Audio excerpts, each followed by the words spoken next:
오늘 새벽에도 하나님의 은혜가 저와 여러분에게 함께하기를 기원합니다. 오늘은 종말에 일어날 일을 말씀하십니다. 5절 말씀 보시면 어떤 사람들이 성전을 가리켜 그 아름다운 돌과 헌물로 꾸민 것을 말하매 예수께서 이르시되 너희 보는 이것들이 날이 이르면 돌 하나도 돌 위에 남지 않고 다 무너뜨려지리라. 예수님께서 성전이 무너질 것을 말씀하십니다. 실제로 70년에 로마에 의해서 성전이 파괴됩니다. 이 일이 있을 것을 말씀하시자 7절에 그들이 물어 이르되 선생님이여 그러면 어느 때 이런 일이 있겠사오며 이런 일이 일어나려 할 때에 무슨 징조가 있사오리이까. 당연한 질문이지요. 언제 성전이 무너지고 그 전에는 어떤 징조가 있습니까? 그러자 예수님께서 먼저 징조에 대해서 말씀하십니다. 이르시되 미혹을 받지 않도록 주의하라. 많은 사람이 내 이름으로 와서 이르되 내가 그라하며 때가 가까이 왔다 하겠으나 그들을 따르지 말라. 먼저는 미혹하는 일이 일어납니다.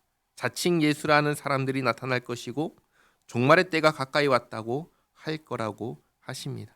그러나 그들을 따르지 말라고 하십니다. 왜냐하면 예수님께서 오시면 그날이 끝날이기 때문입니다. 따르니 많이 하는 일들이 일어날 수가 없는 겁니다.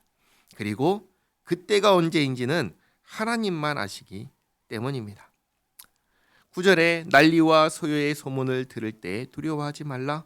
일이 먼저 있어야 하되 끝은 곧되지 아니하리라.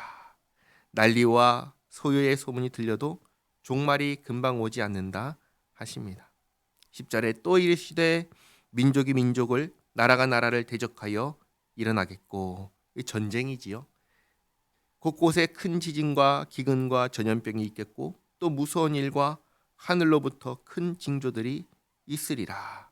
그러면 이제 종말이 오는 겁니다.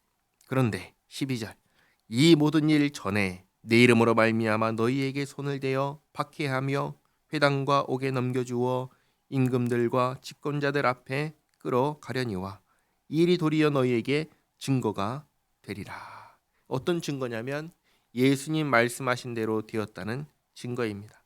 종말이 있기 전에 예수 믿는 사람들을 향한 박해가 있을 거라 하십니다. 그러므로 너희는 변명할 것을 미리 궁리하지 않도록 명심하라. 왜냐하면 내가 너희의 모든 대적이 능히 대항하거나 변박할 수 없는 구변과 지혜를 너희에게 주리라. 사실 박해를 받을 것을, 옥에 갇힐 것을, 또 재판을 받을 것을 미리 걱정한다고 해서 유익한 것은 없습니다. 오히려 이것 때문에 마음이 약해지고 심지어 믿음을 잃어버릴 수 있는 겁니다. 그래서 사실 15절부터 19절까지 말씀은 걱정하지 말라고 하시는 말씀입니다.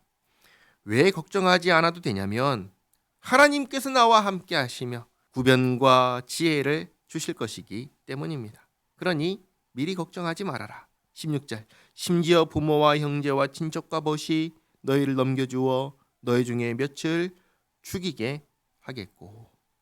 그런데 여기서 죽인다고 하시죠. 우리가 죽으면 우리의 신앙은 무슨 소용이 있을까 싶은데 소용이 있을까요, 없을까요? 죽으면요, 소용이 있습니다. 우리는 이 세상에서 천년 만년 영원히 살 거라고 믿지 않습니다. 오늘 종말을 말씀하실 것처럼 마침내 끝난다고 우리는 믿고 있습니다. 그 끝날이 오나 우리가 그 전에 죽으나 결국은 똑같은 것입니다. 그리고 예수 믿는 우리는 죽음 이후에 어떻게 됩니까?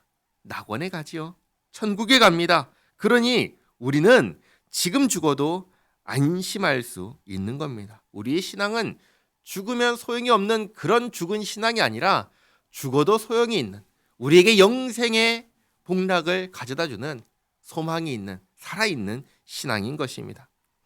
17절에 또 너희가 내 이름으로 말미암아 모든 사람에게 미움을 받을 것이나, 이게 참 이상한 일인데 예수 믿는 사람은 모든 사람에게 미움을 받는다고 하십니다. 뭔가를 잘못해서 미움을 받는다면 이해할 수 있지만 아무런 잘못도 하지 않았는데 미움을 받는다면 너무나 황당하지요. 그런데 이런 황당한 일이 예수 믿는 우리에게 일어날 거라 하십니다. 그러면 왜 이런 황당한 일이 일어날까요? 그 이유는 이 세상의 주인이 예수님을 대적하기 때문입니다. 이 세상의 주인은 누군가요? 사탄입니다. 마귀입니다. 요한복음 12장 31절은 이렇게 말씀하십니다. 제가 읽어드리겠습니다. 이제 이 세상에 대한 심판이 이르렀으니 이 세상의 임금이 쫓겨나리라. 그리고 요한복음 14장 30절도 이렇게 말씀하십니다. 이후에는 내가 너희와 말을 많이 하지 아니하리니 이 세상의 임금이 오겠음이라. 그러나 그는 내게 관계할 것이 없음이. 이렇게 이 세상의 임금이 있고 그가 예수님을 미워하고 있습니다.